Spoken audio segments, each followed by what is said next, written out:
The Canna Show, a podcast chronicling the inspiring stories of real women in the emerging cannabis industry.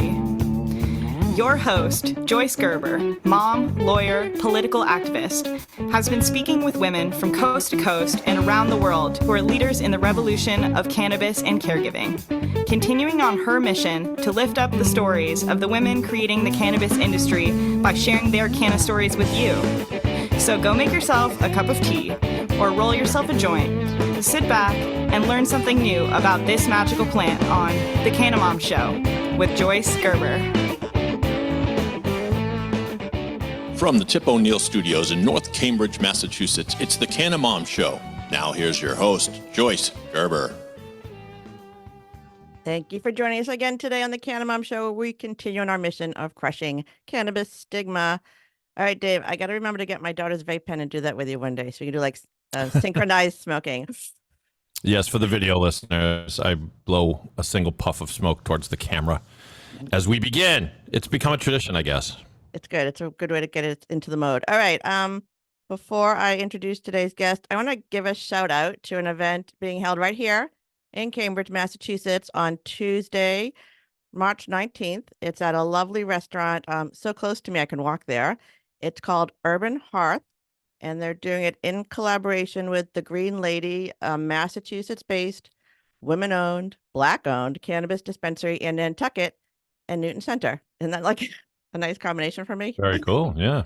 For sure. So it is being advertised as a multi-course educational and inspirational evening hosted by the mother-daughter team, Nicole and Clea Campbell of the Green Lady, who, like us, are trying to change how people perceive cannabis and raise awareness about the different ways cannabis can help heal our bodies and our minds. Very cool. Will you put that information in the show notes? Of course I will, because if you want to know how to incorporate this into your... I don't actually eat it, so this is actually something I've been talking about endlessly. And I've actually been a little nervous about going to an event because I'm like, then I got to drive home. So this I can walk to.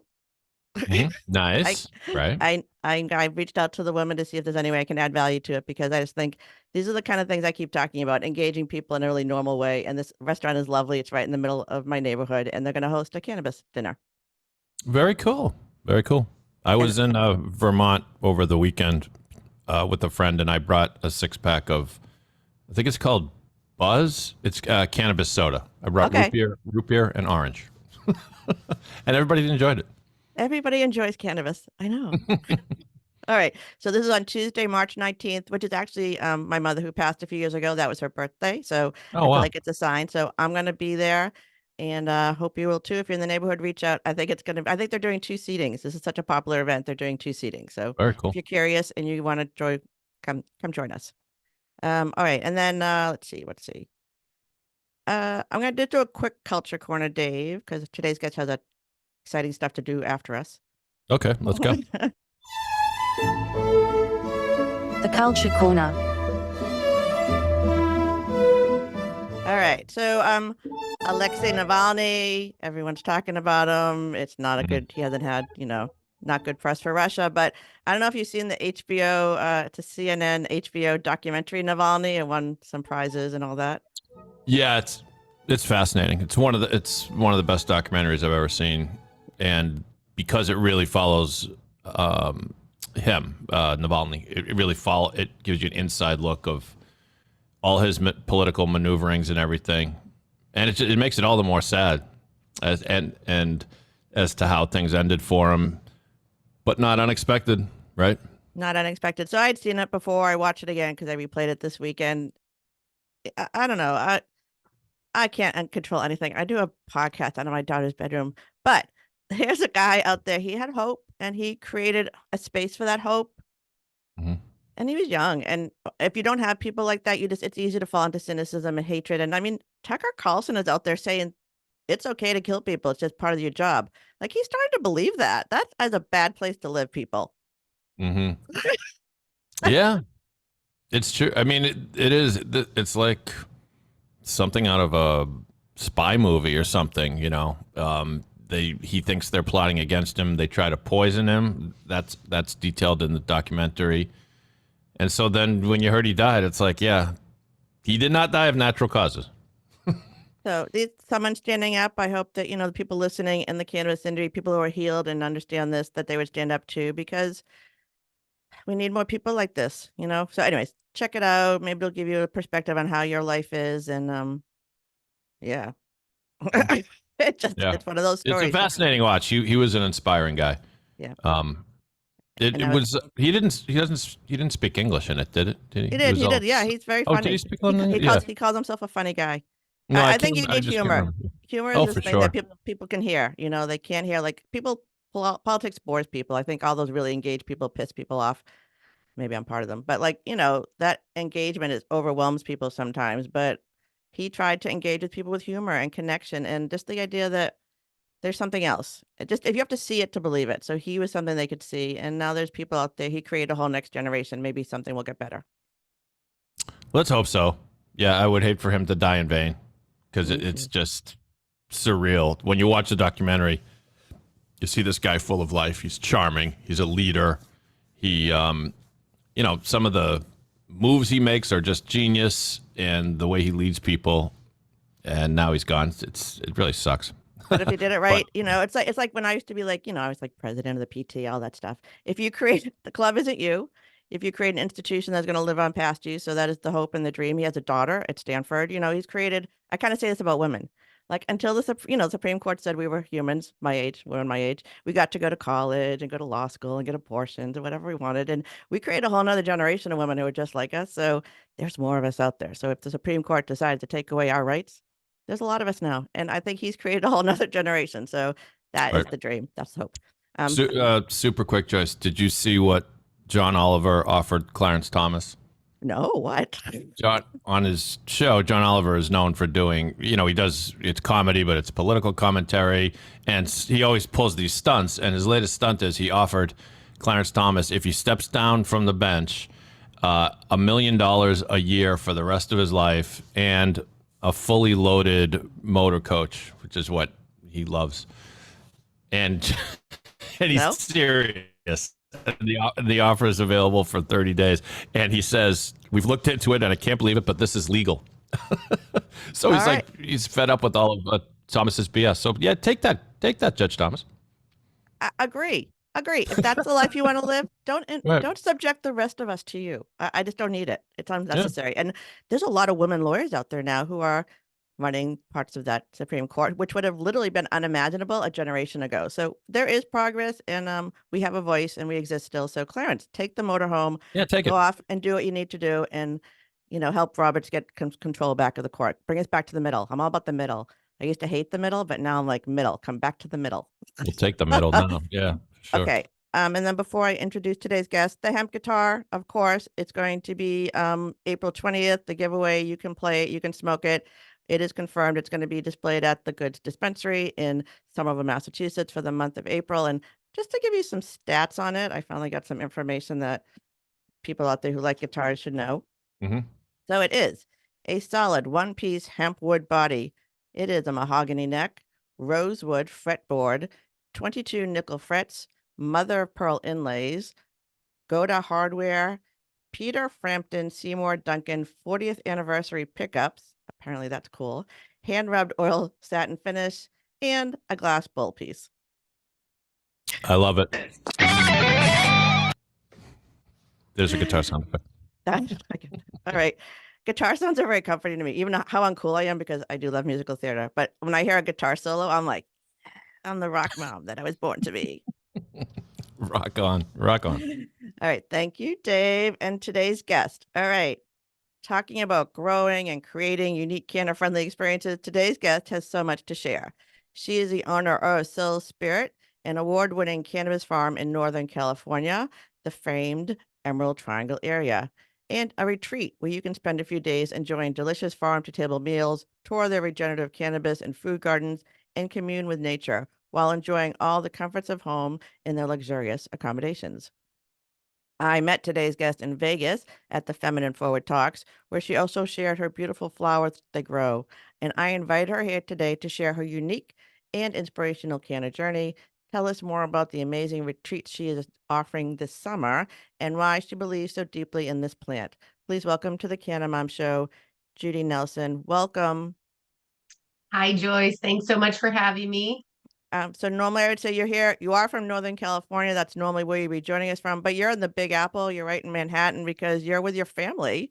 You're going to go see some shows. I talk about musical theater. Yes, I love it too. And we definitely don't have that in the Emerald Triangle. That's a big, you yeah. know. Yeah. So in California, kids get like the whole week for President's Week off. And so we took the opportunity to come out to the big city and do some things we can't do at home.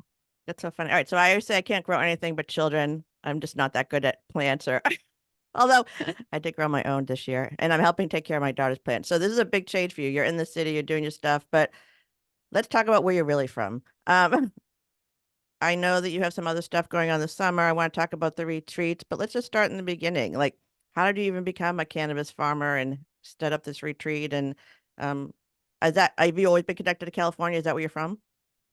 No, I'm actually from the suburbs of Chicago. All right. And yeah, so I grew up there in the suburbs, and I am a physical therapist. So that's kind of my career and day job, outside of cannabis. Although, of course, having your physical therapy practice in Humboldt County for 25 years, there's not a true separation there for sure. There's a lot of cannabis infused into my physical therapy practice as well. But when I first got out of physical therapy school, I became a traveling PT, Okay. and that fed in really well because I also was and am a big Grateful Dead fan. Hmm. And so I would take these traveling jobs for like 3 months and then go on Dead tour, and then go back and take another job when I needed to make some money or there wasn't a tour going on. And so through that traveling physical therapy job, I ended up in Humboldt County in 1996. Oh, is that I right? had a So, job. so is that Yeah. right? When did the medical law go through in California? Yeah, it did. Prop 215 passed in 1996. Okay. So yeah, it was coincidence that I ended up in Humboldt County in that same year. But yeah, a lot of things were changing at that time. Obviously, people had been growing cannabis there for decades already, like completely illegally. And then when 215 passed, it definitely opened things up a little bit more. But actually, what really kept me in Humboldt was not so much the cannabis at first, but it was actually there was a lot of environmental activism going on at the Okay. time around the ancient redwoods. There were some logging companies that were clear cutting old growth redwoods, and there was a lot going on around that at the time. And so I got really involved in that movement, and while still working as a physical therapist, but I ended up, long story short, but through all of that, I ended up actually getting arrested for locking myself to a logging gate Wow, to radical. prevent. Yeah, well, you got to do something. I was, 20 whatever, and very I'm into passionate it. and fiery, Mhm. and so but I will say that jail really sucks. Yeah. And after spending a little bit of time in the Humboldt County Jail after this arrest, I really was like, this is not productive for me. I don't feel that that was really an effective way to get change to happen. And so I ended up, after I got out, my husband Walter and I were looking for rural land because we wanted to kind of get back to land and So try did your to. husband travel with you as a PT? Do you meet him out there in Humboldt County? How did he? Well, actually, so he's from Southern California, from the Okay. LA area. And we met actually. So we never knew each other on Grateful Dead tour, but Jerry Garcia happened to die. I had another one of these traveling jobs in LA when Jerry Garcia died. And so I went out. I didn't know a soul in LA at the time. I'd only been there like 4 days, I think, when this happened. And so there was a lot of memorial drum circles and whatever going on. And so I went out to one that night, and that's where I actually met Walter. And so then after that, we bought this old school bus and we Oh my God. traveled down into Mexico with a bunch of our hippie friends, for that winter. And it was actually on that trip that we kind of like got together as a couple. And then when we came back, he did start traveling with me on Okay. my physical therapy jobs. Yeah. That's a nice love story. All right. All right. So you're up in Humboldt County, you got arrested, and then your husband and I decide maybe something better, and you find a farm. Did you know how to farm? Like, were you a plant person? Like, what was your relationship with plants? Walter was a big plant person. So when I met him, he was caretaking his grandparents' property down in LA, and his grandfather had been like a plant collector. He went all around the world and like Oh, wow. collected all these different specimens. And Walter was basically taking care of all these various plants. So yeah. So then while we were traveling, he was mostly blowing glass pipes for a Oh, wow. living. And we would like travel around. He would blow glass while I was at work. And then when we would go on tour, festival, circuit, whatever, he would sell his work. And then continue doing that when we moved to Humboldt County. But many things happen, Yeah. like Chinese imports and all sorts of things sort of like made that. And there was also a big federal bust in the area of glass blowers at the time, Operation Pipe Dreams. You can look it up. But basically, Lordy, like, we Lordy. just stopped doing Doesn't that. our government have Right. anything better to do? I'm like, glass blowers, people. You gotta wonder, it was definitely a strange time and still Humboldt is. County. But All right. yeah. So you're up in Humboldt County, which I still haven't been to. You buy this farm with your husband, and then so were you growing for medical patients? How did it first start?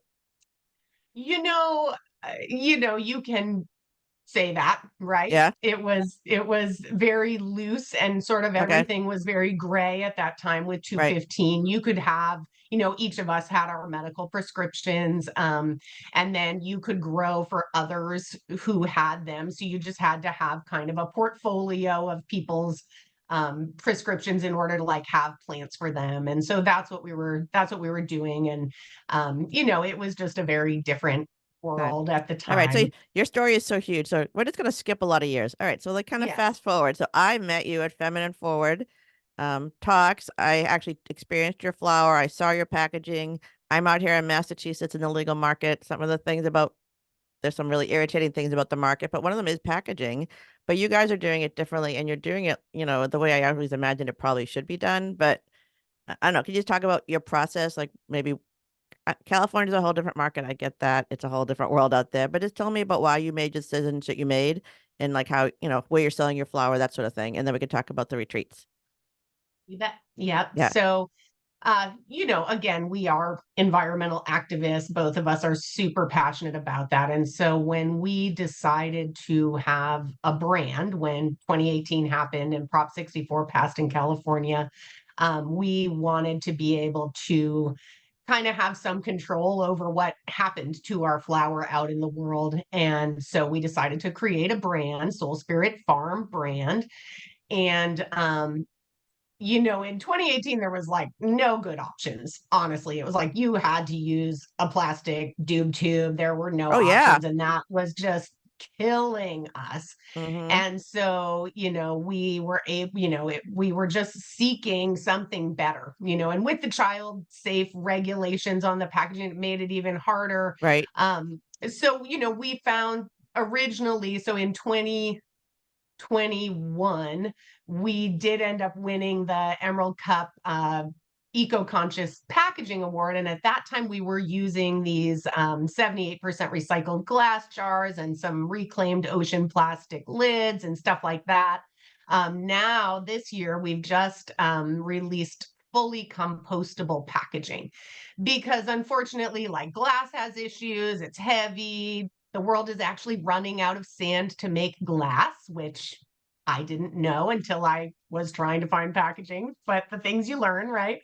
And so the compostable packaging to me is really the way to go because even if it doesn't get composted but ends up in a landfill, it's still going to break down into harmless ingredients way faster than anything else. And so that's just what we decided to do. And the cool thing too is that I think as more people demand it, and I love that certain states coming online now, like New York and I think Vermont, there's requirements for packaging to be a certain amount Oh, are they actually finally biodegradable getting or there? whatever. Because my dream was What? that this would, I mean, I haven't heard that, but I mean, one of the things I always thought when this industry started is that we would be the initiators of compostable hemp products that would be used for our products that would then spread to the bigger market. But that is not what's happening. No, it's so disappointing. And it's like California should be the leader. It's crazy to me how hard they make it, because Mm, really flour should not even have to be in child resistant packaging at all. yeah. Child resistant regulations, they're actually designed to only protect kids that are 5 and under. And as I like to say, if there is a kid who can take a nug, figure out how to light it on fire and inhale it who is like 5 or under, there are serious other problems that are not involved with my packaging, All right. right? That is such So an interesting argument. That's so funny. All right. I wasn't going to talk about this. That is an interesting perspective because I actually never thought about it. And I'm so unclear why they treat it like heroin. Plus, this is a medicine for people. So the idea that it is so complicated for me as a 58-year-old woman sometimes to figure out how to get that thing open. But and the truth is, if you eat a flower, what's going to happen to you? If you eat like a dry nug of flour, which probably tastes terrible anyways, pretty much nothing. I nothing. think there's like a teeny tiny bit of active THC in dried flour, but it's like minuscule. It's mostly all because you have to decarboxylate flour for it to get you high Yeah. generally. That's But, so you know, yeah. all right. When I go politicking, saying people shouldn't have crazy packaging. All right. All right. So that's kind of one of those weird things. What's been a reward? What's something I know I hear a lot about California? You guys with us, the medical first, and then the grand vision that we're going to have this like great market, and then it's got too many taxes, and then there's like not enough testing, and like the litany of horrors. But what maybe is happening in California? I mean, I know the feminine forward talks things are starting there. What do you think maybe in this cannabis industry you didn't foresee that's happening out there that you think is good? I think for me personally, it's actually just being able to so openly talk about and advocate for what I want to see. Hmm. We did not talk about this or what we were doing at all prior to 2018. That was not what you did. And so I think now I get the opportunity to remind people that the choices that they make around what cannabis they buy actually has a huge impact for the environment, and all of our future for the world and also for your own health, right? And so, whereas before, like I never knew my own customer, someone would come, they would buy pounds of bulk from us and drive away. I never knew what happened to it, and so the branding, the packaging, and just, being able to be on Instagram, talk to you, all of that I think is hugely positive that Hmm. has come with this new paradigm. There are many things I don't like about it, but I would just say openness and education are the most positive things. Oh, I love that. I think that's so great. All right, so that goes right into the retreat. So our mission here on the Canna Mom Show is to crush the cannabis stigma. We talk about the plant. She is a caregiver. We are caregivers. This industry should be built in her image, taking care of moms, taking care of people. So you do retreats on this beautiful farm of yours. You call it glamping. So tell me about, I know there's a couple, but tell me about the Canna Mom retreat. That seems the most um better relevant. So Canna Mom retreat in August. Definitely. Tell me about it. Yeah, well, going along with that education thing, before legalization, Walter, my husband, is really into permaculture, which is like a philosophy of land use and living, basically, that it just is about how to kind of set up your homestead, whatever size that might be, in a way that kind of like makes sense, is efficient, and is, the most like in concert with nature. And then I also have this whole physical therapy and kind of like body healing work that I do. And so we always were kind of fantasizing like, God, it would be so amazing if we could set up a retreat center here on the farm and have people come. But of course, prior to 2018, that we would never have considered that, right? And so this is one of the other positives I would say of legalization is now that we can. And so as soon as that happened, we were like, we could do it right now. And so we started with just like regular glamping. So people can, and can still like book it on Airbnb or, on those kind of sites just for their own vacation.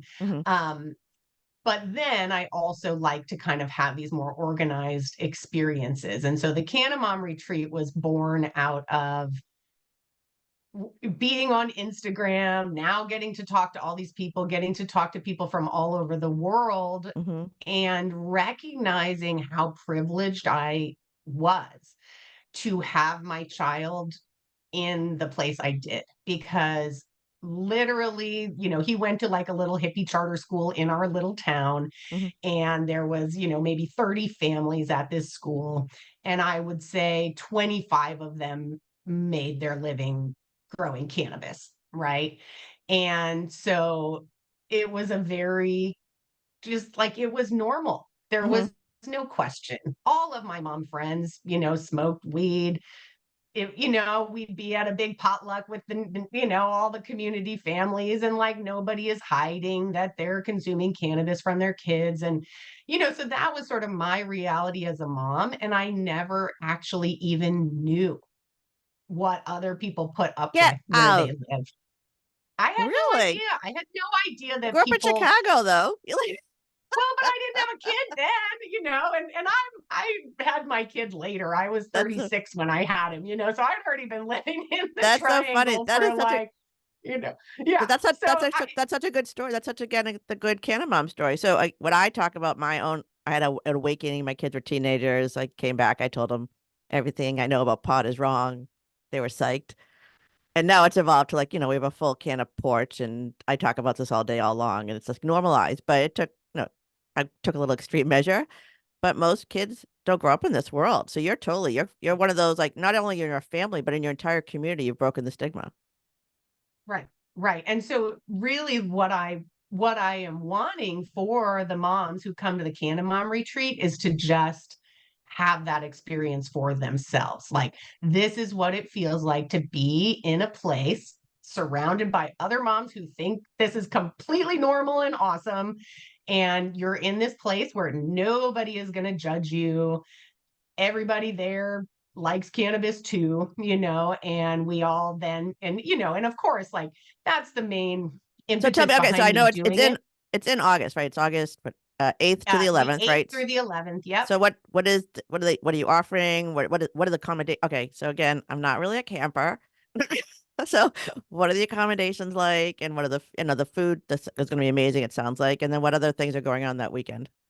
You bet. Yeah. So we have these bell tents. So the bell tents they're like small little yurts. And they're beautiful, so they each have, I can set them up either with a king bed or two twins. So like, if you want to come with a friend, they could be two twins. If you want it all to yourself, you can have the king. But they're super comfy. Real linens, each tent has its own bathhouse. So you have a private bathroom. You don't have to share. It's hot running water, so yes, like, it is outside. You are in a tent, but otherwise it's like pretty luxurious, I would No, have the to irony, say. the irony of the camping is I did not grow up a camper. When I met my husband, he liked to camp, so I did kind of roughhouse it a little bit. But then he started not wanting to sleep on the ground. And our last Yep. camping trip was me, the two kids, my husband, and our dog, who hurt her tail on a hike, and it was whining all night, and it was raining. And I'm like, I Oh, am yeah. never. And we couldn't go to a hotel because of the dog, right? And I, like, I'm never doing this again. And my kids remember that as the best trip ever. Isn't that funny how that happens? Yep. So I think I could Yep. handle that though if I was sleeping on a bed. Oh, absolutely. No, I don't like to sleep on the ground anymore either, and I think too, like, glamping is kind of the best of camping, because camping is a lot of work. Like, you have to pack everything, set it all up, bring all your dishes, bring all your food, deal with all of that stuff. And so this is just like, here's a way to get out in nature and sort of camp, but you don't have to do all the work, and That does especially actually for the sound like Canna something I could moms. handle. Yeah. Absolutely. I know you could do it. And, for the Canna moms too, like that's such a huge part of what I want to offer is like, you're going to be cooked and cleaned for, right? You don't have to do that. We all spend so much time doing that stuff for our families and, you need a break. So we're gonna, we'll have the tents also for like a lower cost option. We are offering this year like an opportunity if people want to bring their own tent and set it up, they can do that, right? Because we just want, we don't want the financial part to be a barrier And for people how to get to many come. moms are you trying to encourage to do this? How big is your site? How many people can do this? So like the tents, again, if there's 6 of them. So if we Okay. had 2 people in each one, that's 12. And then, I would say like there's room for maybe 6 more in their own tents. So it'll be less than 20 people, Yeah. I know. Again, including ladies, me. if you're out there and this is, you're like me, you're not quite a camper, but you do want to get away from your family for a few days so you don't have to take care of them. This is pretty interesting. All right. So what you said, if you're listening and you're interested, you said my listeners could get a little incentive for your August Oh, 8th yes, retreat. yes. Yep. So I created a coupon code for the Canna Mom Show listeners. They can get $50 off the price of the retreat. The early bird price will run through March 31st. So just make sure you sign up before then to get the best deal. But yeah, it's Canna Mom Show is the code, the coupon code you can enter to get $50 off the Canna Mom retreat, and also regular glamping. And then I also do offer this Emerald Triangle Revealed tour. Tell me about that. That sounds really interesting too. Yeah. So, the Emerald Triangle is absolutely gorgeous. The nature is amazing. So We have so the it's like redwoods. Northern California, kind of in the end of the world, but you guys are there. Way Yeah. northern. Yes, way northern California. So my farm's about 60 miles from the Oregon border. But Humboldt, Mendocino, and Trinity counties make up the Emerald Triangle for those who don't know. And it's it's historically the most cannabis in the world comes out of this region. There's the most cannabis farms Outdoor. anywhere here. Outdoor, yes, Yeah. exactly. Well, I mean, there are people who grow indoors here, but generally, Well, it's all sun-grown cannabis. everything's indoor here. I think there's one farm in Massachusetts that's an outdoor grow. So it's a whole, again, Massachusetts, we don't grow stuff. So, but that is how Well, it's this grown is here. why It's all, I'm angling for interstate commerce, Joyce, because I want you to be able to source regenerative sun-grown flower in Massachusetts and New York and everywhere else. So that is my dream. All right. So, okay. So the Emerald, yeah. so this beautiful area. And what do you do on this Emerald Triangle Reveal tour? So the Emerald Triangle Revealed Tour, we start out at Soul Spirit Retreats. So we spend a couple of days out in our area, which is more like a dry, mountainous area. And we obviously stay at my farm, do a farm tour there. We go on the river, which is like a big activity here. And actually, a friend of mine who is part of one of our local tribes, the Yurok tribe, she does the guided river float for us. And it's like an amazing, Wow. her insight into that river system is incredible. We do fancy infused dinner across the river at my friend's farm, Emerald Queen Farms. And then we kind of go through Eureka, which is the county seat of Humboldt County. My farm is actually in Trinity County. We're right on the county line. So you get Trinity County at my farm. We go through Humboldt. There's some consumption lounges. And then this year we're adding either a nursery tour or like an extraction lab tour to the Eureka Day. We head down south and we stay at this amazing oceanfront hotel called the Inn of the Lost Coast. I mean, it's like it's hanging over the ocean on a cliff. It's gorgeous. We visit the old growth redwoods, and then we do 2 farm tours down in southern Humboldt. Right on the Mendocino County line is Five Sisters Farm. And we'll do like a catered dinner at her farm in the garden. And then Huckleberry Hill Farm, who is like very famous in the weed world for his cultivar. Rose and Johnny, they have this very famous cultivar called Whitethorn Rose. And we do a visit and a brunch at that farm. And so, Wow, that sounds it, so. Are you like riding? How are you getting? Like your van? How riding your bike? How are you getting there? yeah. So Matt from Humboldt Cannabis Okay. Tours, he is a tour operator, Okay, and he cool. has a van and he does all the driving Good. because it's windy roads here. You don't want to be driving that yourself, and certainly you don't want to be driving that yourself after smoking all of the amazing weed that you're going to get to try while you're here. Okay. So So what are the dates on that? It's the end of August, right? that is August 22nd through the 26th. All right. And And we're how many? always saying And that is that just once a year? How often do you do this we emerald? once a year, if people, we also like to do like group retreats. So people are welcome to contact me too. Like, say they wanted to do that itinerary, but those dates aren't their dates, or they want to put together their own group of friends to do it together. I can plan all of that stuff too. So we're just trying to, All right. I don't know. There's a certain documentary that some people might have seen. I like to say it's like the documentary that shall not be named, that it portrays our area in a very negative light.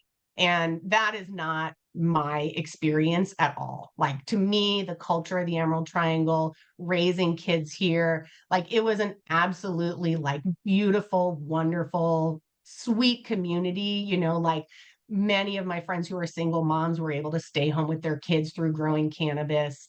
It's a very supportive community, and I want people to come and experience it for themselves. Because it's really like no other place, and you will never look at cannabis the same way again after coming and seeing these farms. That is unbelievable. All right, that is really fun. All right, I think I might have to do this. All right. Oh my goodness, we're running up on time. All right. Canna momming. You have a lot of Canna mom friends. Your family. Was your family like, do you have any like anybody in your family like concerned when you went into cannabis? Like, was this an issue from the Chicago people? What happened to you? No, they don't love it. It was sort of like my mom for years and years would come and visit, and we would sort of just like pretend that that wasn't there, Get out. like she wouldn't mention it. We just wouldn't talk about it. They knew, of course, but it was just not discussed, right? And that's sort of her good, Midwestern Protestant, kind of thing, was like, oh, we're just not going to talk about that thing that makes me uncomfortable. But now, she's great. And my mom does not really consume cannabis, but like, I've taken her on a dispensary tour when she came out to visit. When I just was there visiting her this summer, I went to my first Illinois dispensary, and Oh, she came nice. along with me. She's offered to like take my little tour flyers around to the dispensaries in her town. So my mom's great. She's like not judgmental. Obviously, I'm sure they were concerned, like, oh no, what's going to happen? Is she going to get arrested? What's going to go on? But, no big deal. It's all good. But you're like, okay, but you're Canna momming. So you have one child? How many children do you have? One child, he's How old? 15. It's 15. All right. So this has been his whole life. I don't know. I don't even know. So you're just that generation. Like, what does he think of the plant? Does he have any idea that it's like stigmatized in other places in the world? Like, what is his understanding of cannabis? He's not a super fan, Oh, that's I funny. think. Yeah, yeah.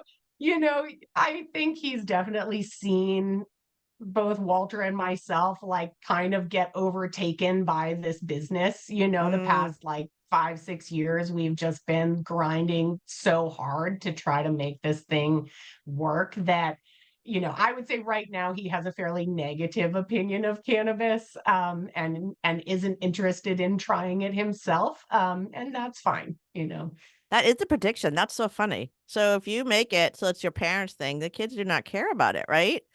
That's so Right. funny. But he knows about it. It's not like he's into it. Oh, He knows exactly what it is. He's making up his own mind because he's a, you know, child with agency and he's deciding what exactly. it I is. have him do some computer tasks for me, to help with the business sometimes because he's good at that stuff. So You're like a Michael J. Fox. Oh, is that Family Ties? The like family, like, the next generation. Gonna be wearing like suits and bow ties. All right. We have a couple more minutes. So we've gone over the. I mean, let's talk about your plants. I mean, just your flower because I did really enjoy it. So, how do you decide what to grow? Like, why is it a little bit different than stuff I've tried out here? When will we ever get interstate commerce? Because it's just ridiculous. Even because again, if people are listening, you can have a brand in a state, but it's a different flower because it's literally grown in a different place. It's not the same flower because you can't send it across state lines. So it's not really the same, even if it says it's the same name. But yeah, okay. Exactly. Yeah. And like you said, too, a lot of places are only indoor. And since that is not something we will ever put in our packaging because, indoor is not environmentally friendly. It just isn't. No matter how you do it, it's not going to be. And so we grow regeneratively. So, regenerative farming, if all agriculture in the world was converted to regenerative techniques, we actually could reverse climate change, right? The Rodale Institute's done studies that model this and show us that, industrial farming is a huge, huge contributor to greenhouse gas emissions, right? So for us, since we are farmers, first and foremost, right? Cannabis is agriculture. We are certified regenerative by the Sun and Earth certification and also Dragonfly Earth Medicine. And what that means is that we don't till. We use cover crop, we use compost, all of our nutrients. Last year was the first year that we were able to be 100% self-sufficient and create all of the things that we fed our plants from our farm.